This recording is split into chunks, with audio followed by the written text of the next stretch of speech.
Meet Ethan Felizzari-Castillo, a Salvadorian-American filmmaker living in New York, who's been quietly building something impressive over the past 11 years. When I was 16, I started officially my business. It was a 500-seat theater, and we essentially built our own theater. Since then, he's produced over 100 theatrical productions, more than 85 music videos, and several award-winning short films. Now we've really turned into like a full entertainment house. We work in music, CK Records, CK Marketing. So we work in the film marketing space. And now we're on track to make our very first feature that we are producing. There's a lot of societal issues that he's tackling with his filmmaking. He's preparing to shoot his debut feature film, Backyard Desert. This project is about migrants dying in the desert every single day. And that transition from shorts to features, you're gonna have to make some bigger leaps. We dive into what it's really like building an independent production company. Your understanding of the business of your film is what brings this ineffable trust. How his cultural background shapes the stories he wants to tell. To know that we have a lot of people who are all working for a common goal and all trying to do whatever they can to make this thing come to life is beautiful. And the reality of betting on yourself when you're ready to make that jump into something bigger. Today's music is provided by the artist Leva from the album Sea Change. Sometimes our viewers don't realize that they're not subscribed to the channel. So if you could do me a favor and double check that you are a subscriber to the channel, that would be a tremendous help. You're on this journey with us, and I appreciate you for that. So thank you. Let's dive in. When I was 16, I got an opportunity, I guess it was 15 at the time, but I got the opportunity to direct a musical. First time I ever got to sit in that director chair. And it was the best experience of my life. It was the thing that got me into becoming a creative. Wow. Because I feel like as an actor, there's one element of it where it's like, there's a little bit of an ego involved, and there's an amazing journey that's involved with acting. But there's, when you're young, you want attention all the time. And then, you get thrown on stage as a young 13-year-old boy, and all these people are saying, wow, you did so amazing. It feels so great. But then when you get a chance to sit in the director's seat, especially in high school, it made me feel like, wow, I have a responsibility now to like give that same feeling I felt as an actor to my actors who were just my friends. Like people, I cast my own friends. I got an opportunity to direct for a theater that let me cast all my friends. It was fun. Wow. That was the reason why I opened up CK Productions, which is a company I still am employed by now. It's my own company that I started when I was 16. That year for Christmas, my parents got me a corporation.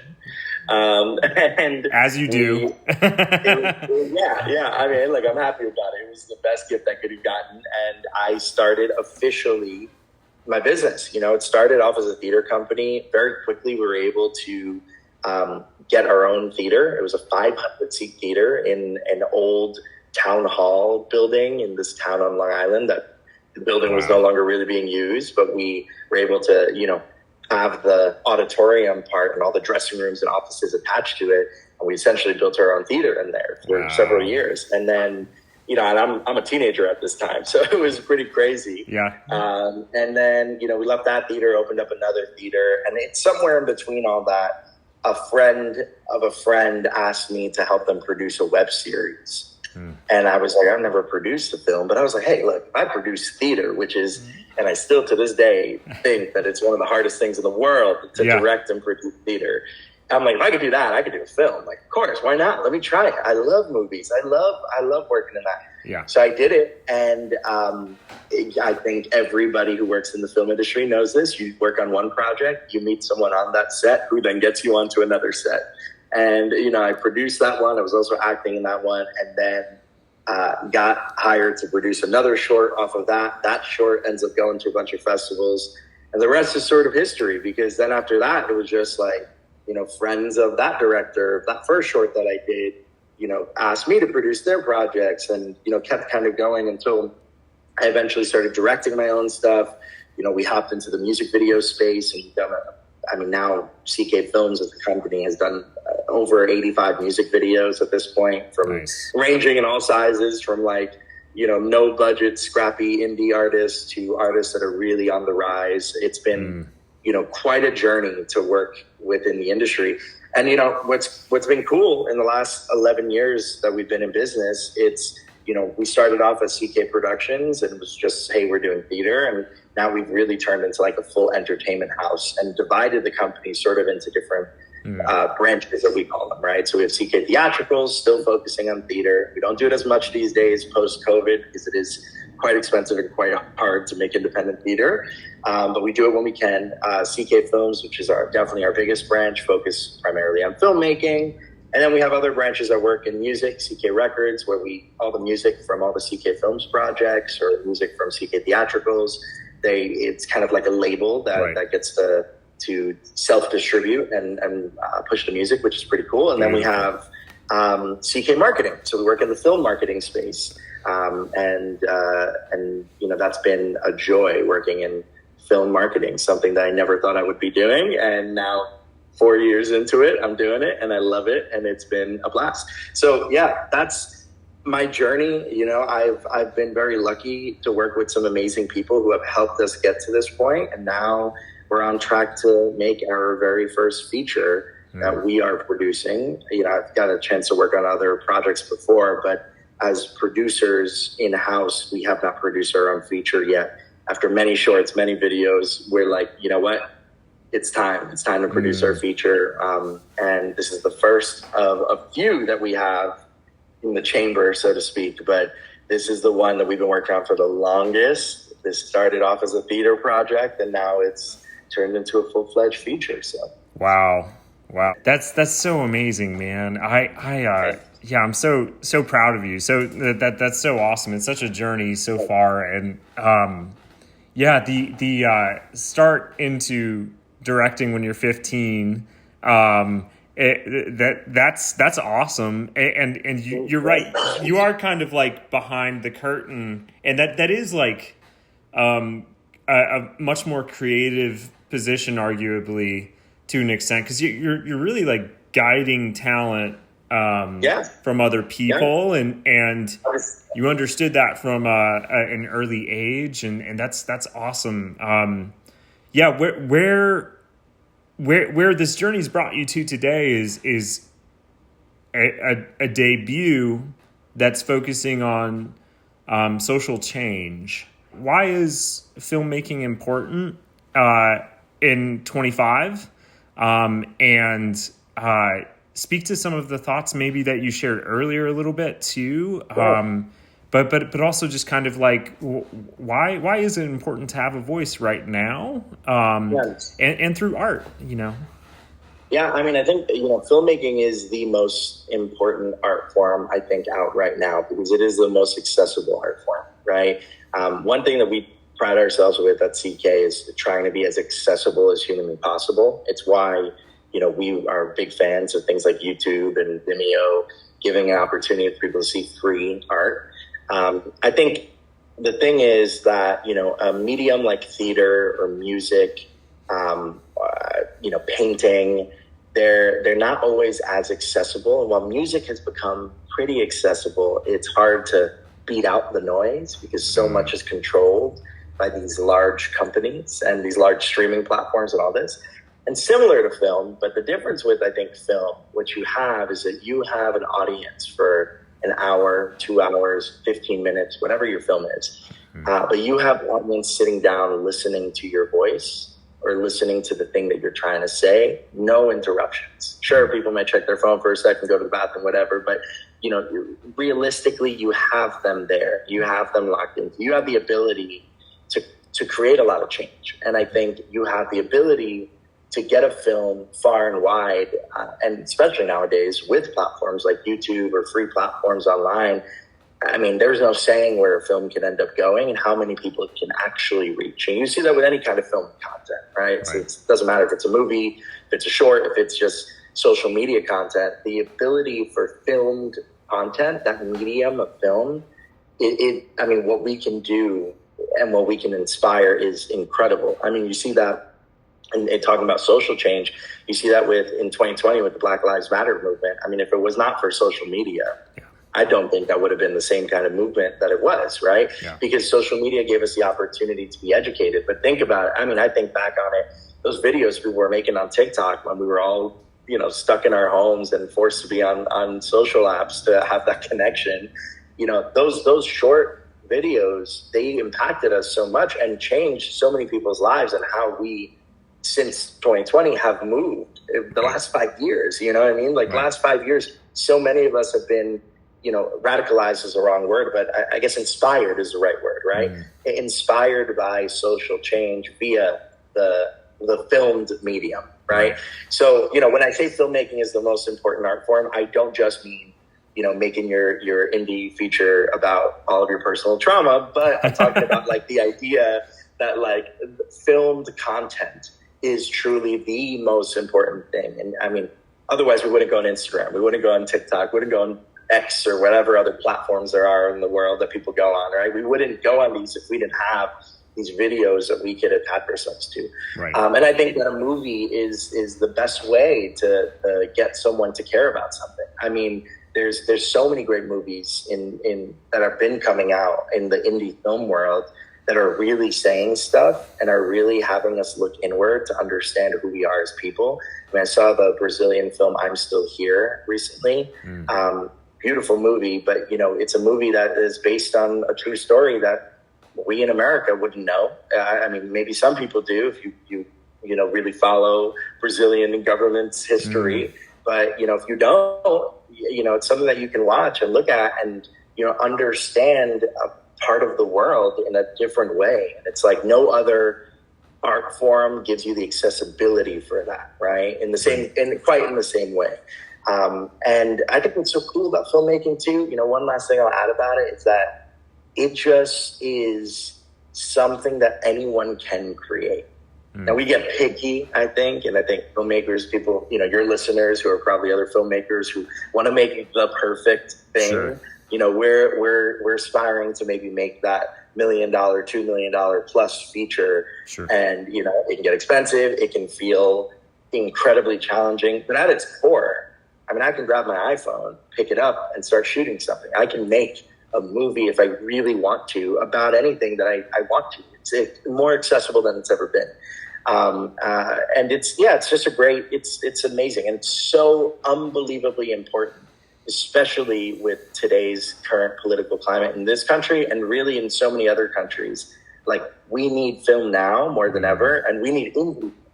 I should say that we need independent film more than ever, because studios are connected to the government and controlled by the government in so many ways, and inspired by the government, I should say too, because they take whatever the government says. If it's scary enough, they'll say, "Oh yeah, we're doing this. We're not getting in trouble. We don't want these fees. We don't want these penalties, anything." But an independent studio has the ability. An independent filmmaker has the ability to say what they want, to do what they want, to create what they want. So yeah, it's so vital. It's so vital.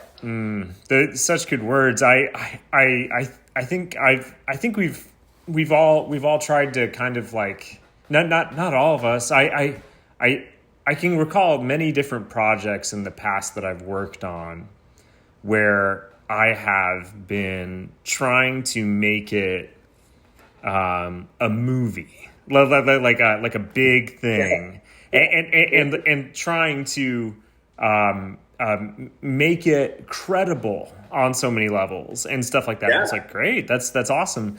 There's also so much power in just going out and making something, and it's great to have like all kinds of prep. Like, I'm the biggest on prep ever, but that being said, like, there's also a lot of merit to saying what you want to say, and doing that no matter what, and doing that with a light bulb and a phone, and just moving forward with that.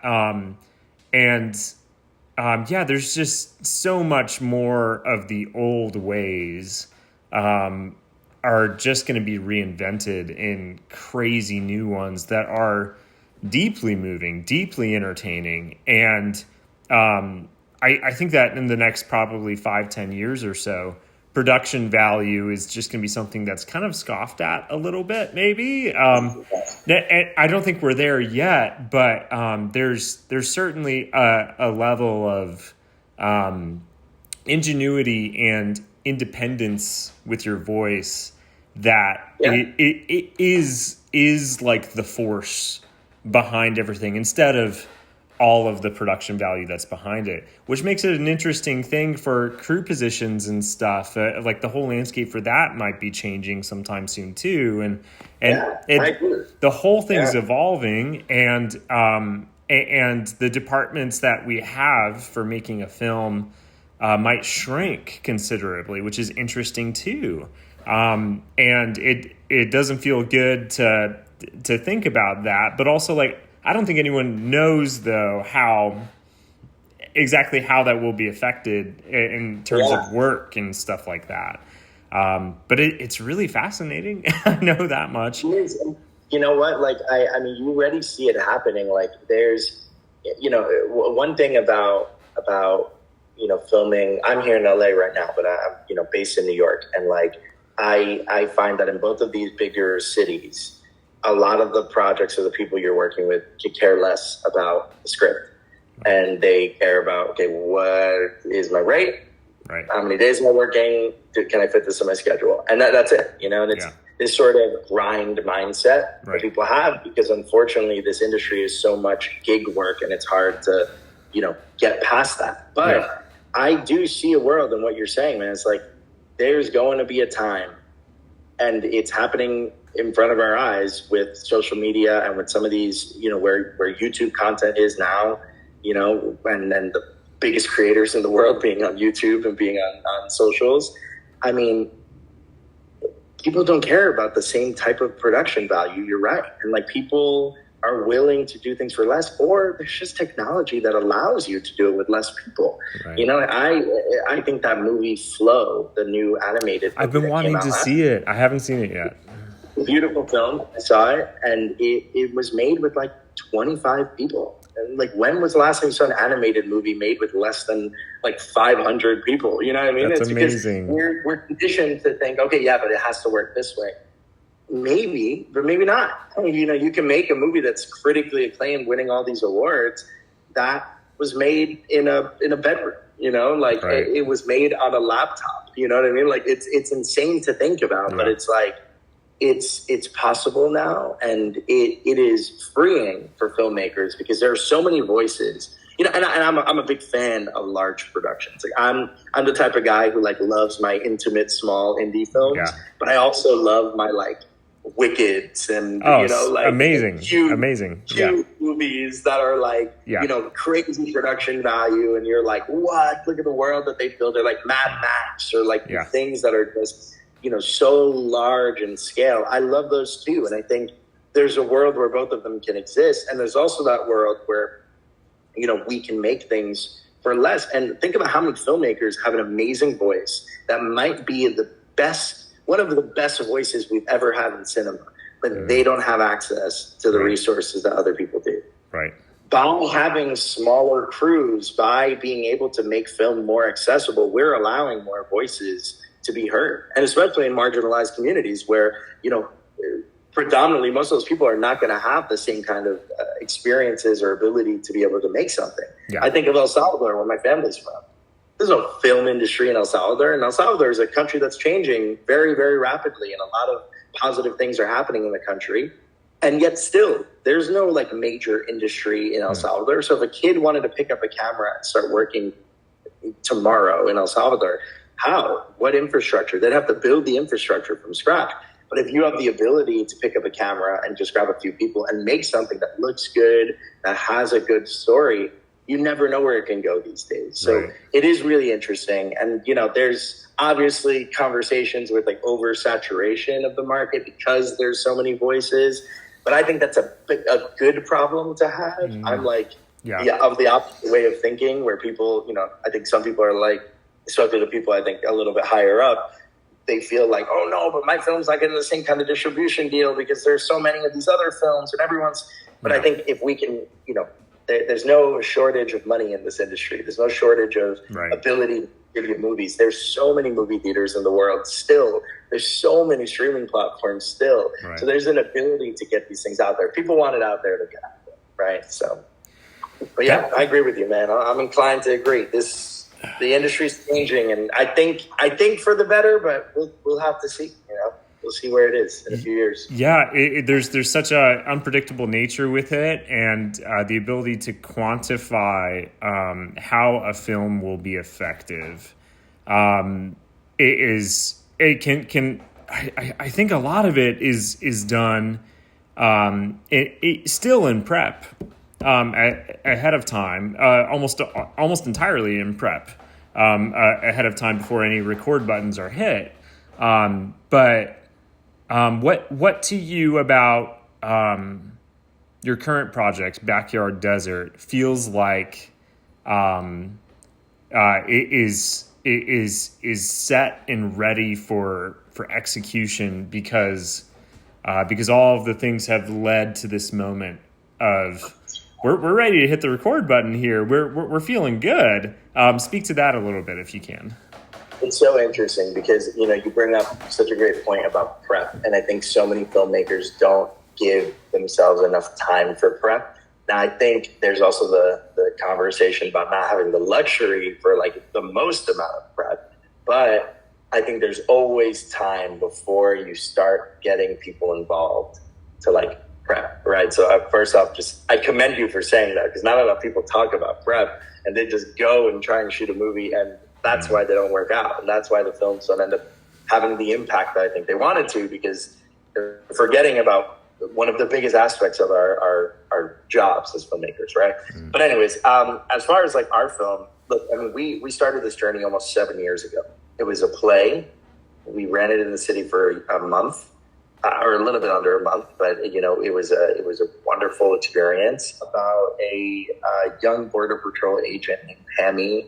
She finds a migrant in the Yuma Desert, and he dies in her arms. And the encounter really forces her to just have this really interesting, introspective look into who she is and into the justice system, into her place in the world.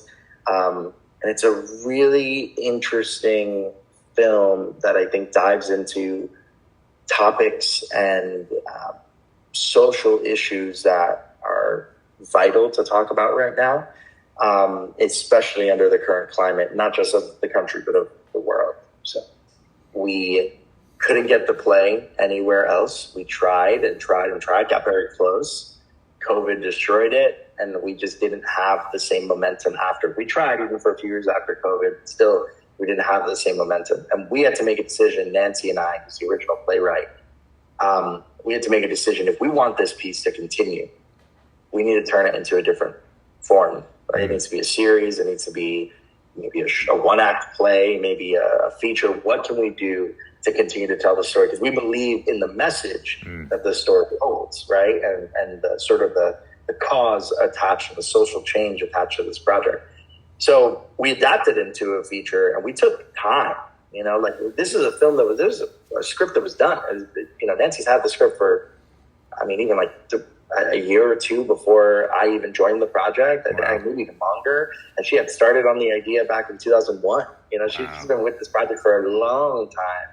So, it's not like the script wasn't ready. It had been performed. We had already adjusted it. We had gotten notes. But we took that time to sit with this film. It was about a year that we adapted this screenplay. And in that year, we discovered so much about the story we were telling, about even more about why it's important, and started to create a different story that is the same, but also very different than the play. And it was really, it's become really, really special. Now, a year plus into the fundraising efforts and developmental side, we've been sort of doing, I think like any independent production, you're doing like pre-production and also fundraising at the same time. Yeah. Unfortunately, that's just how indie films have to work. But, we're really doing that. We've spent time, we've decided to get our department heads, both on the post-production side, like yourself, Mr. Steven, our DP Luke and our production designer, Alessandra, like so many people have already jumped on and believe in the project, right? And they believe in me. They believe in the fact that I have a vision, and that vision is one that they want to also work on and help come to life, which is an amazing feeling. Right. But it's also, speaks to the project and speaks to what we're trying to say here. The hard part is, getting over that last final hill of fundraising. And I think, we had to make a decision very early on. We were going to make this movie for 300. Oh, real quick. I don't know if you can hear me. You cut out. Real quick. Go back like 10 seconds. You were going to make this movie for how many dollars? Say it again. Yeah. Sorry about that. So we were going to make this movie for $300,000. I don't know if I told you that, but that was the initial budget that we were going for. That's that grip it and it's- rip it budget of like, let's just go, Yeah, and like 300,000 feels a little easier, right? Because it feels like, well, it's still a lot of money, but more money than I personally have. But it's a lot of money. Yeah. It's money that feels a little more obtainable, and it feels like, okay, if I ask the right people, I can get to this number. If we get some really nice people to donate some things like beer, like some craft or whatever it is, sure, we might be able to lessen that amount, and through in-kind services, if we can get there. And that $300,000 budget grew exponentially because we realized that the film we were trying to tell just needed to keep growing in size and in scale in order to tell it the right way. And it needed to be in certain locations. I mean, the amount of people we have brought on in this project who have told me, oh, why don't we just shoot the entire thing in this place? Or let's just shoot here. It's easier. It's faster. Or that. And I've had to put my foot down and say, even if this is more expensive and even if it takes us longer, it is more important that the story is in certain places and that we're telling this in the most accurate way possible. So, there's compromise and there's certain things that we're doing to make the project easier. And we are all but ready to hit record. Believe me, we are right there. We feel like we have had a lot of great prep.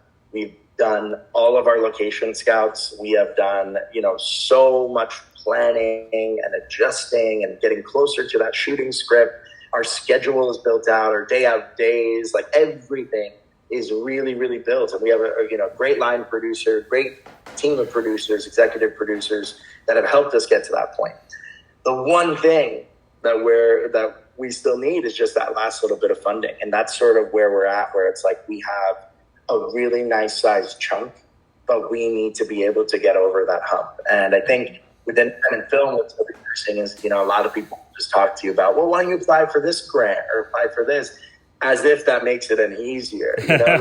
Sure, you can. Yeah. But there are thousands of other people who had that same idea, and the odds of sticking out, because there's so much, unfortunately, there's a lot of garbage in there and stuff that isn't really great, and people who are submitting stuff that probably is not the right things or that should be made these days, but they're getting submitted. So it's like, how do you even possibly read through all of these things? How do you possibly, so it's like, it's very challenging to just chalk it up to say like, oh, a grant or this, that, and the other. And we've tried to do certain things. It's definitely been an interesting challenge, this fundraising journey, but we're moving forward every day. There's something new that's happening, a new development that's pushing the project forward. One thing we've done, which I really am proud of our team for doing, is we've set dates and we've said, these are the dates that we want to shoot. Are they the dates that we're going to shoot? I don't know yet. We don't know. And, it's approaching pretty quickly, but, we believe in the film and we believe in having those deadlines and having timelines, because it's the only way to work. I think so many indie films die in the development and pre-production phase because they don't put anything down on paper. They don't put anything down on the calendar. And they have teams we're very blessed to have a pretty extensive team, but I know people who have teams of 4 or 5 who are they believe in the project so much, and then the film dies in that pre-production phase because they didn't have the thing that's kicking them in the ass a little bit, you gotta do it by this date, So yeah, I mean, it's been a journey. It's been a journey and a half, but we're getting closer day by day. So. Nice. Yeah. It takes so much time and I forgot who said it. I wish I knew the person who said it, but Like making a film is working with a very specific medium. A lot of painters, work digitally with paint. Others do with acrylics. People who do all forms of music, instrumentation and stuff. It looks so different.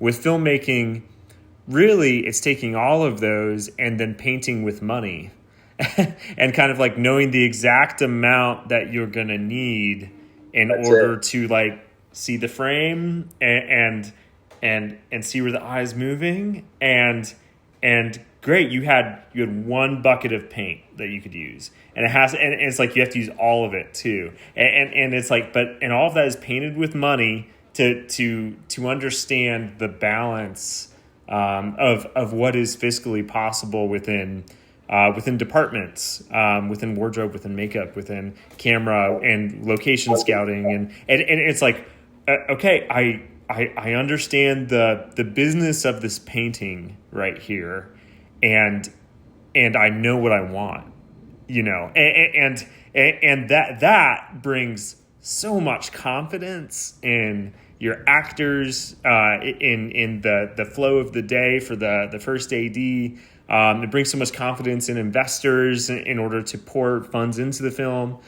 for distribution and all these other things that are necessary. It's like your understanding of the business of your film is what brings this ineffable trust within everyone who is in the ship that is heading towards high seas. Everyone's like, cool, let's go, let's do this, and you have a pretty cool journey after that. But it once you know your numbers and you know where you're at and what you're doing, with enough budget to play as well, that those numbers become a little irrelevant because you have people's trust. People trust you. They know where you're going, and for that to be in your mind's eye for everything that's necessary and everything that's not for the edit, it is going to do wonders, which is why I just have so much confidence in where the film is going and how it's going to be. It's like, cool, we're going to make it. It's going to be incredible. Yeah. And we know those numbers. Yeah. So yeah, we're feeling good. I agree with that, man. And like that sentiment that you said last, right? Like, we're going to make it. And it's like, all the producers kind of share the same feeling where it's like, obviously we're stressed to try and hit certain dates that we want. But, the beauty of it being an independent film is we don't have to shoot during those dates. We have certain people that we want to have, and we know that this is a great window for them and it works out. Hopefully it'll work out. If we can't shoot it then, we'll shoot it another time. And hopefully it can work out and we can have certain people back and whatnot. But, that's the nature of this business. I think too many people get discouraged. I get discouraged some days, obviously, but, it's important, I think, it's so unbelievably important to just keep your eye on the prize and realize that, like, films get done when they're supposed to get done, right? And, like, our movie's going to happen because I know it's going to happen and because we're not going to give up on it. It's just a matter of finding the right time and it's timing is everything in this industry. So. It is. If you could share to, like, why an investor, an EP should come along and be on this journey with us. Yeah. What would you share, and the impact of the film? It's such a incredible script in the sense that it is holistic in nature. Anyone can participate if you're on the left or the right. And that's why it's so special. Like that's huge to me personally. But in your own words, what does that look like for the specialness of the film? I think there's so many reasons to get involved with independent film in general right now, right? I think that's where I would start first. If I'm talking to you, person, executive producer, wherever you are, I think what's very exciting is that independent film is in a new era, and there is an exciting boom that is happening with film and creativity, and again, like I said before, accessibility. So I think just for the fact that it's an independent film, not made through a major studio, is a major green flag, especially one that has, like our film, everything figured out. Like, so much of it is figured out. This isn't just like, oh, we have an idea, we want to make a movie. Right. You know, this is we're a full-on business at this point. We are running like a business, and we're running like a very, very tight ship here. So that's number one. But number two, I mean, to me, I consider myself a cause-based creative. It's the title that I've kind of put to myself, where I feel like I find that not every project I do, but the majority of the projects I do, I like to attack a cause to, because I feel like, what's the point of making a film if we're not trying to create some sort of change, even if it's just internal change, right? Even if it's a story that's about trauma or about a person's past that just can help you grow as a person. But like, you know, my last short was about mental health.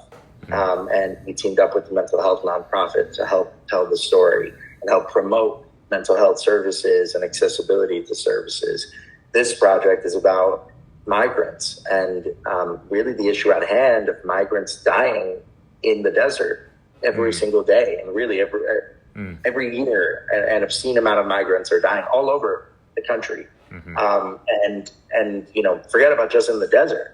Migrants are dying all over the world. The mortality rate in general, you know. Exactly. People are, this is a global film in the sense where, like, we are human beings. We are one group of, we are citizens of the world. And the problem is that we have allowed governments to create policies that divide us from being citizens of the world. This is a film that we say transcends borders and isn't about politics or policies. You want to have more right-leaning policies on how you feel the border should be run? Cool. You want to have more left-leaning policies? Cool. This film doesn't say, it's not speaking to the specific parts about policy that are wrong. Instead, it's speaking to the fact that we are viewing migrants in the wrong way, and we need to open our eyes to that. And if that's more of a left-leaning ideology, then that's unfortunate that it's become that, because it wasn't. That wasn't always the case. And that's what the film is really trying to do, is bring people back to that feeling of like, yo, let's forget about who you voted for. Forget about who's in charge. Let's just think about the fact that humans are dying. Humans are hungry in the world, and humans are poor. And some people need opportunities. And this is a country, the United States, and so many other European countries that are also having their own migrant issue. They're countries that are developed. People are going to these countries because they are a little bit more developed maybe than the home country that they're coming from, or they just know that there is a certain type of opportunity, you know, or maybe they know, I want to work in this industry and the only way I can get here is to do this. It's like, we don't allow human beings to dream anymore for a better life. We just want them to say, stay in your country, do your thing, do this. But why? You know, why can we as American citizens have the opportunity to go and travel to whatever country, I guess not whatever country, but the majority of countries in the world that we can travel to safely and like go and enjoy what these countries have and become more enriched culturally. But when you know, you see so many people, I see it online all the time, of people going and changing their lives and saying, I moved to Japan because I want to do that. I moved to Thailand. I did that. You know what I mean? It's like, why are we not allowing the opposite to happen? Why are we not allowing people to come into this country or any of these other developed nations? And really, more importantly, why are we allowing these people to die? Why are we allowing these people to not be treated humanely? We are allowing people to be treated like they are nothing. And, you know, it's so unbelievably sad. And that's what the film is trying to say. And I think if that is something that speaks to you, then that is the type of person we would love to have involved in this project, you know, because it's an independent film. You know, I don't think anyone does an independent film strictly because they feel like they're going to be the richest person in the world. I think you do an independent film because you believe in the story and you believe in what it's trying to say. And that's what we're trying to say. You know, it's not a FU to the current administration. It's not an FU to the previous administration. It's an FU to the system that has been created by every administration, right. And yeah, man, it's like, we're human beings. We gotta stick up for one another. This is a film that hopefully does that. So that's beautiful. Yeah. So that's why it has all of my interest in it. And there's so many stories that aren't worth telling to me. Like, I've thought about that a lot for work. Like, I work camera department when I'm not like able to edit or direct, and then I see like the giant features that come through, and I'm like, I don't think I want to be a part of that one. But like, they're not saying anything deeply important, and also simultaneously, it's like, yeah, I mean, that's just working crew, I mean, like, it's like you're just there to, make a living and hopefully get along, and that's that. And there's a point in your filmmaking journey where you want to merge those things. And it's not always necessary by any means, but if you want to merge those things of your voice and being able to be sustainable in the industry, you're going to have to make some bigger leaps there. And from everything I can see from this project, everyone's taking just a big leap because they've chosen this project for all those reasons that you just mentioned, instead of another. They've and it's just so special. To see the ripe opportunity of what something important could be there. And I don't know. I just think that's really beautiful when you have cohesiveness of a great team on your side that's ready to execute because they believe, they trust, and they're ready to rock and roll with you. So yeah, dude, I'm just so excited for your project coming out. Thank you, man. Thank you. I appreciate that. It's funny because I look at what's being made, and I go to the movie theaters as often as humanly possible. I see everything, and I truly mean everything, ranging from whatever animated movie is out to whatever big Hollywood blockbuster to the tiniest, smallest independent film at a local indie theater. You said it perfectly. Like, sometimes there are films that are made just to entertain, and like there's not really a reason for it to be made, with the exception of that. And I think now there's a responsibility that we have as filmmakers to be able to say, hey, that's fine, that's cool, and that's there's a place in the world for that. We need entertainment. But at the same time, there are really serious things that are happening in our world rapidly. And a lot of people see it. And there are some people who just don't see it because they live in an area maybe where they don't see the issue that's at hand. And we have a responsibility as filmmakers, especially when we find something out, to say what it is and to highlight it. Whether it's, it's why I love documentary filmmaking so much. And I think those people who do that are brilliant, because it's like, we need to tell these stories. They need to get out there. And I appreciate you saying those words about, everyone believing in the film and the script. And I think you said it right, man. It's like, people aren't attached to this project right now because they are expecting to become millionaires off this project. Everyone is attached to this project, is attached to it because they believe in the film itself. And that is the most rewarding thing for us as producers, like our team at CK, like, to know that we have a lot of people who are all working for a common goal and all trying to do whatever they can to make this thing come to life is beautiful. And it's something that I'm going to remember forever. This, it's like the greatest thing that could have ever happened in my life is the idea that I got a shared group of people to like believe in a project that means a lot to me, that has meant a lot to me for so many years. And now it means a lot to so many other people. So it's like, it's just a beautiful thing to see. And it's a message to all filmmakers too, right? Like, make what you love and be passionate about it. Because if you can go out there and be passionate about what you love, other people will love it too. And other people will be interested in helping you create this thing. Whether it has a cause attached to it or not. Like, even if it's just a slasher film, you know what I mean? It's just like, believe in it, love it so much, and show people why you love it. Let them in, because it gives you the ability to work with some magnificent people. getting to work with someone like yourself, Stephen, is it's a dream come true, because it's not only are you extremely talented, but you're very passionate about the stuff that you work on. And to work with a bunch of other like-minded people who feel the same way. That's amazing. That's what filmmaking is about. Yeah. Yeah. I get so inspired hearing you say that, it doesn't matter what the project is, really, to a certain extent. Like, you're just like, are you passionate about it? Like, are you actually there for the right reasons for you being there, whether it's escapism, entertainment, or social change fused with art, and like, either side of the spectrum seems like the right place to be, and that's just so encouraging to have a tribe of filmmakers that have that passion as their currency, that is ideally tied with their character. And a couple of podcasts ago, we talked about the kind of like the currency of good character and trust. Like, I trust Ethan, so I know Ethan's going to take care of his first AD. He's going to take care of his crew. He's going to be able to do this thing. But you heard the fifth person who's heard Ethan's name. They trust you because they've trust the fourth person who knows your name. And so it just kind of builds this kind of like network of people.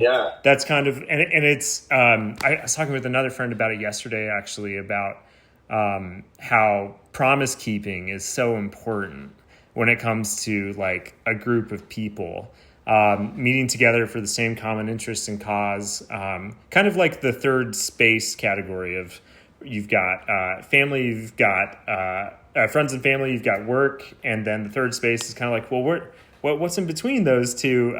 It's kind of like a group of people all interested in the same thing that is much bigger than themselves.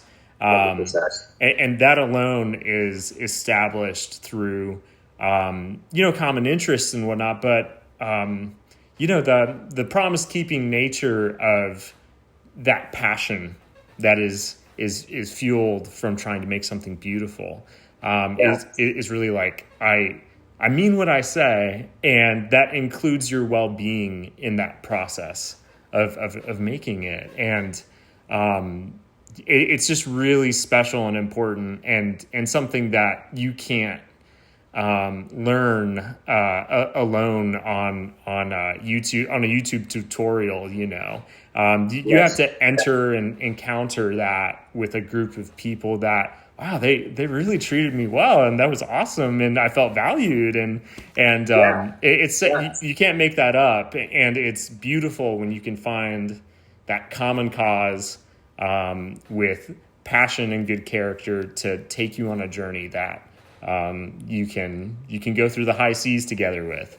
And absolutely, man. Yeah, you're so right, dude. It's like, wow, it's such a great way to think about it too. Like, I love talking to you, because every time we talk, I feel like we are not only aligned with so many things, but it's like, it's so refreshing to hear another person feel the same way, because I feel like oftentimes, and it speaks to what you said about like having your tribe, having your group of people, right? Because it's like, we're pretty far away from each other geographically, yet we are so drawn to working with each other because, like you said, we trust each other, but we also believe in each other, and we have this feeling that this is the right thing to do, work with each other in whatever capacity, work with one another.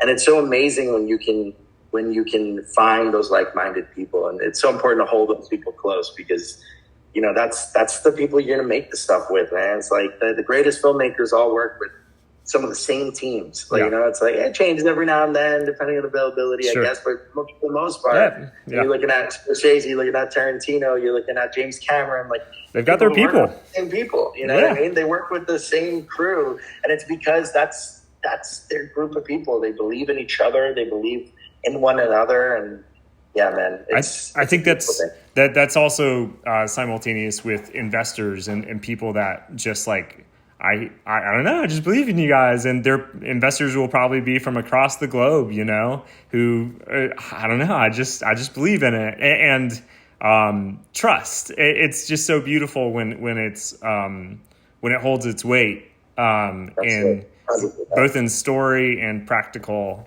needs and necessities. I all of the rewrites that I read were just I loved the beginning rewrites of like you're in it. You see all of the like horror that migrants are having to deal with, and yeah. I mean, everyone has their own migrant journey, and you know, so many people. I mean, you look at your family history. Everyone has some form of a migrant story, even if it's far away. But like the current migrant story is so interesting because there's so many ways to enter into this country. And you know, one of the things I want to do at the start of this movie is we see various ways of people entering, various ways that people get detained, various ways that people do not get detained. You know, like. And there's such an interesting side to the Border Patrol's job that I find very fascinating. And I've gotten a chance to talk to Border Patrol agents. I've gotten a chance to be at the border. I've got a chance to see it in action. And you know, I mean, we've done a lot of research, like firsthand research into this kind of stuff. And you know, it is interesting to see, and it's not what we up in New York or here in LA, like it's not what these major cities that are far enough removed, right? You know, it's not what we think it is, and the border towns are not what we think they are. Yeah. So it's like showing this film to me gives hopefully an opportunity to show what the Border Patrol really does, what it like a little bit of it, a little taste of it. Obviously, you know, not a full documentary on it, but you know, shows a little taste of it. Shows also border towns. I mean, I had this image in my head for so long that like border towns were like these places that were like filled with violence and there was military personnel all over the place. Could not be further from the truth. I'm sure there are a handful of towns that are like that in certain areas, maybe where there is high crime rates. But in a lot of these towns, and I've been to a few now, it is the opposite. And Yuma, where film takes place, is the most stunning little charming desert town that feels like a little oasis in the middle of chaos. And what they do for migrants, like they've bought hotels and completely transformed them into shelters for migrants. They offered classes to learn English. They've given resources to people to be able to advance in their life and fast track certain processes. Like there's so much that these border towns are actually doing that don't get talked about. You know, they're not the sexy headline. So I hope that we in some way can show that with the film and show that these towns are really actually quite nice and pleasant and interesting, more complex than anything. It's so fun having like the landscape being the lifeblood of the story, and it's real too. Like you can go there, and those people are doing stuff, and it's such a fun character in the film, the city of Yuma, and that's going to be incredible to kind of tear the mask off of our perception of what the border looks like. Then you also see just the white picket fence territory, where hey, like nobody cares, which is even scarier. Man. Yeah, it's crazy. It's like both sides of it feel. It's like, you know, when I was there, I've been there now 4 times in Yuma and spent some time there. And, you know, one time I was there, I remember it was really hot. It was last summer. We were shooting a portion of the B-roll of the film. 127 degrees it was. It was awful, absolutely awful. I don't even know how they lived there at that time. It was just, there's not even people on the street. It's just that hot. Like the asphalt is so hot. I remember standing there and just feeling like, this is so interesting that like there's a whole town in this place that feels like uninhabitable at this moment in time, you know, and then also like, this like distance from, you know, you're so close to the border, you're so close to people that are dying, but you also have to like keep living your life too, right? Because like, what are you going to do? You know, you're not just going to sit in sadness the whole time. So it's like this, you know, there are malls and there's like movie theaters and like, you know, and then like literally a few miles this way is where people are crossing to like in search of a new life. Yeah. So it's just like, it's this very interesting thing. When you're there, there's this feeling that feels so strange and like, it's really, it's quite special, but it's also a town that has so much to do and like so many natural resources and hikes and rivers. It's a gorgeous, gorgeous place. I hope everyone goes and visits Yuma, you know, when this film is all said and done. It's a beautiful place. Yeah, man, it's definitely, I haven't seen many films talk about like geopolitical conflict and how we can go to bed at night and sleep well, knowing like I used to think a lot and I still do of like in like the Gaza Strip of like how are people even existing, and it's post-apocalyptic on every level, and then you look here in LA and Louisville and New York and it's just like, what's going on? and it's just, we're so removed from it. And simultaneously, the border crisis is that. But it's 100% that, yeah. But we've turned it into this crazy political game and where's your vote going towards and all this other stuff. And we're simultaneously disassociating with what's happening at our current border with our neighbors and really pretty unconcerned about things to the same level as they'd be in Gaza. And it's like, well, gosh, like, why? And what can we do? Like, and so, man, this might be an easy opportunity. Like, do you have any NGOs that through your research you could recommend that people could go visit, or go to their website and learn more so that we can kind of understand where we're in context to these things? There's so many great organizations that are doing the work, right? At the end of the day, the work that we are doing as filmmakers is to bring awareness, but we need people that are actually doing the work to make actual change happen, right? So it's like there's, you know, a bunch of nonprofits that we've talked to and people that are helping us with the film in so many different ways. But like there's the Young Center, which focuses on child migrants. That's really, really important.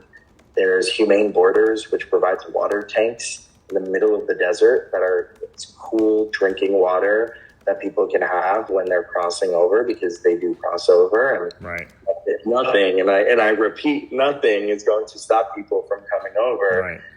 Not a wall, not even military personnel. People will come if they're desperate enough. They will come, and they will die in the desert if they make the wrong left and they keep going straight. If someone misguides them, you know, if a guy tells them go this way, they go this way. There's a potential for something really detrimental to happen, and the way you can avoid that is by having water tanks and by having clean, accessible drinking water. So what Humane Borders does is amazing, but so many others. I mean, even in New York, there's this really beautiful immigration. You know, a little different than what's happening at the border, but it's still about migrants and about immigrants. It's this amazing organization called Carecen.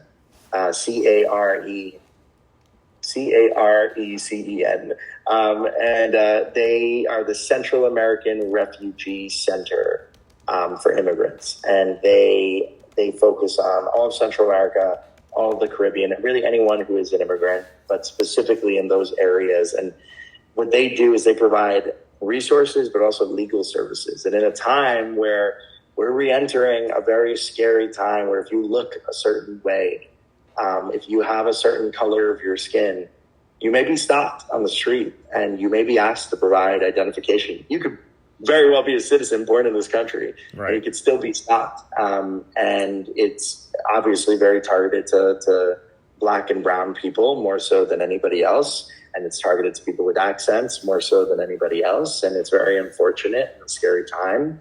But organizations like Harrison are doing some amazing work by providing resources, but also free legal services and good legal services, not your immigration lawyer that's on the corner of a street that says, call me, I do immigration law, and I can also do real estate law, and I can also do this kind of law.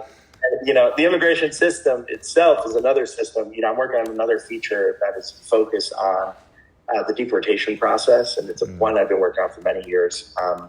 And when we're very close to being done with it, I'm very excited about that feature as well. And that film, when I tell you, it's another one that's kind of important. It's a different story though, because immigration and the border, they should feel like it's all one and the same, but it's not. And what's happening right now with immigrants and migrants in general is just so terrifying. So all these nonprofits, they do the work. They're the ones who are doing the best work out there. And there's so many other great ones. So I encourage anyone who lives, especially near the border, all the way from California all the way to Florida too. There are people that are doing some amazing work on the border of Mexico, but also in the waters, in the open waters where people are crossing over too.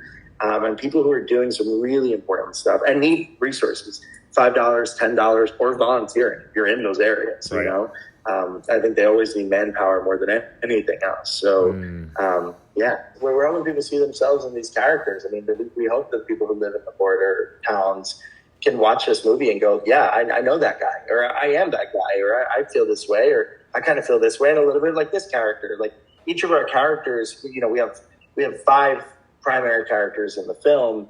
4 of them have, there's 2 dinner parties that really make up the majority of the film. Mm-hmm. And it's between 4 characters. And each 4 of them, I like to say that they represent a different aspect of the American dream and the American citizen. And specifically the white American citizen, right? And that's sort of the idea behind it was like, how can we have each of them not feel like a caricature, feel like genuine people, and who you can watch as an American and say, I know that guy. I am that guy. Or I share some of his thoughts. I share some of her thoughts.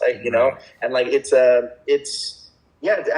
film for anyone, but I think people who live on the border are going to have a completely different experience with this film. And how amazing is that, right? How amazing is it that, like, depending on where you are geographically in the world, you're going to get something different from this movie. Like that's so cool to me. Like we can all share the same movie, but all feel different when we leave, and that's special. So. Yeah, it's gonna make you feel something for sure. Yeah. Oh. yeah, it will. Man, that's so good. Man, cool. Let's conclude the podcast. Dude, cool. I'll see you soon. Okay. Love you, man. All right.